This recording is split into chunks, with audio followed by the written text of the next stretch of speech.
Olá, você está no IDEC, o Instituto Brasileiro de Defesa do Consumidor.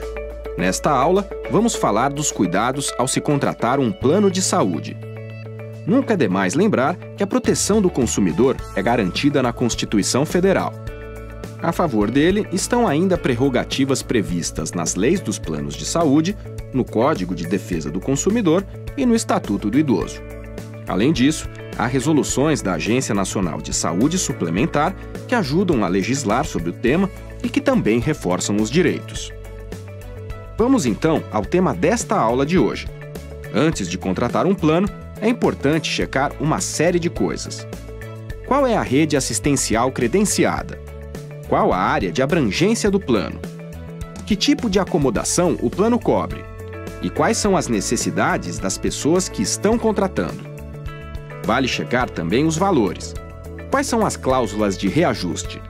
E os reembolsos, como acontecem? Outros detalhes que normalmente passam desapercebidos e que também são importantes. Checar a existência de programas de promoção à saúde. Observar a avaliação do desempenho da operadora no website da ANS e outras páginas de reclamações na internet. Em relação aos preços, é importante observar que eles mudam de acordo com a idade do consumidor. Os preços dos planos são definidos por faixas etárias. Até o ano de 2003, eram 7 faixas, mas, a partir de uma resolução da ANS, foram fixadas 10 faixas etárias. As regras de reajuste por faixa etária devem estar explicadas de forma clara no contrato. Além disso, o valor da última faixa etária, de 59 anos ou mais, não pode ser superior a 6 vezes o valor da primeira, de 0 a 18. Vamos explicar com um exemplo? Imagine que uma operadora quer comercializar o plano de saúde A. Se ela decidir cobrar R$ 100 para a primeira faixa etária nesse plano, que é de 0 a 18 anos, a última faixa, de 59 anos ou mais, não pode ser superior a R$ 600. Além disso, a variação acumulada entre a 7ª e a 10ª faixas não pode ser superior à variação acumulada entre a primeira e a 7ª. Vamos dar um novo exemplo. Vamos supor que a variação do plano de saúde A anterior, entre as faixas etárias 1, de 0 a 18 anos, a 7, de 44 a 48 anos, tenha sido de 10% cada. A variação acumulada entre essas faixas soma um total de 60%, correto? Nesse caso, a variação acumulada das últimas faixas etárias não pode ser superior a 60%.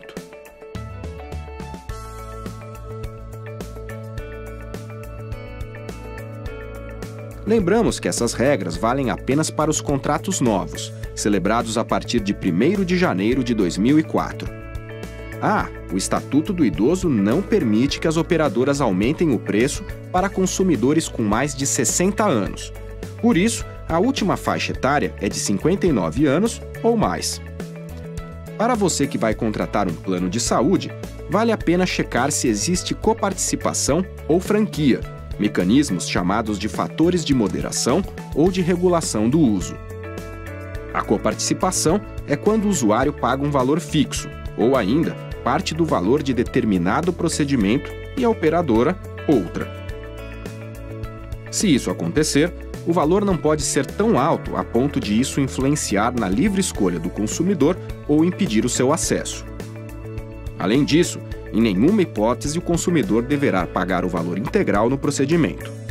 A coparticipação é um valor que corresponde sempre a uma parte do procedimento, ou um valor fixo inferior ao seu custo total. A franquia, por sua vez, é o valor mínimo a partir do qual a operadora deve cobrir.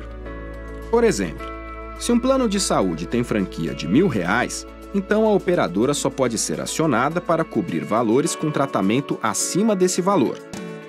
Tanto a franquia como a coparticipação, além de estarem claras no contrato, devem ser informadas também nos anúncios publicitários e nos livros indicadores de serviço.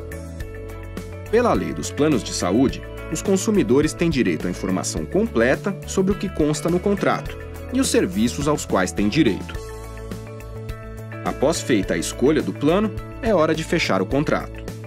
Nesse caso, a operadora deve apresentar um Manual de Orientação para a Contratação de Planos de Saúde, o MPS, e um Guia de Leitura Contratual, o GLC. Esses documentos servem para informar o consumidor e facilitar a sua compreensão sobre os principais aspectos do plano escolhido. Atenção! O manual de contratação deve ser entregue antes da assinatura do contrato. Já o guia de leitura contratual deve ser entregue junto com a carteirinha do consumidor titular. Além de receber esses documentos e antes de assinar o contrato, o consumidor deve assinar uma declaração de saúde.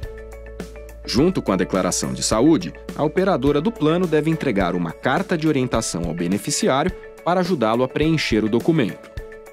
Essas são as regras gerais para contratar um plano de saúde. Mas algumas coisas são diferentes quando se está contratando planos de saúde coletivos. Vamos entender? Os contratos coletivos são feitos entre a operadora de planos de saúde e uma pessoa jurídica, que pode ser uma empresa, uma associação, fundação ou um sindicato. Quando o contrato é feito por uma empresa para oferecer aos seus empregados, ele é coletivo empresarial. Quando o contrato é feito entre a operadora de planos e uma associação ou sindicato, o contrato é coletivo de adesão. Geralmente, esses contratos envolvem a participação de uma administradora de benefícios, uma empresa especializada em auxiliar a associação, sindicato ou empresa que contrata plano de saúde a organizar a contratação, a aplicação de reajustes, presença de franquia e coparticipação nas possíveis alterações de rede assistencial. Se o plano de saúde é coletivo, então o manual de contratação vai para a empresa contratante, para a administradora de benefícios, se for o caso, mas também deve ir para os consumidores titulares. Atenção! Nos contratos coletivos, o consumidor titular deve receber uma cópia do contrato feito entre a operadora e a pessoa jurídica contratante, ou então, no mínimo, as características mais importantes dele. Os contratos coletivos podem reajustar o valor da mensalidade sem um limite. Isso porque a ANS fixa um teto apenas para os planos de saúde individuais. Além disso, o contrato pode ser cancelado pela operadora de plano de saúde ou pela pessoa jurídica que contratou o plano, empresa, associação ou sindicato. Nos contratos coletivos, a relação é entre a operadora de planos de saúde e a empresa, associação ou sindicato. Mas, em caso de problemas, o judiciário já decidiu que o consumidor pode entrar com ação diretamente contra a operadora de plano de saúde. Essa aula vai ficando por aqui. Quer saber mais sobre os direitos do consumidor? Acompanhe o canal do IDEC no YouTube e ajude a gente a contribuir para relações de consumo mais justas. Faça parte dessa luta. Associe-se. www.idec.org.br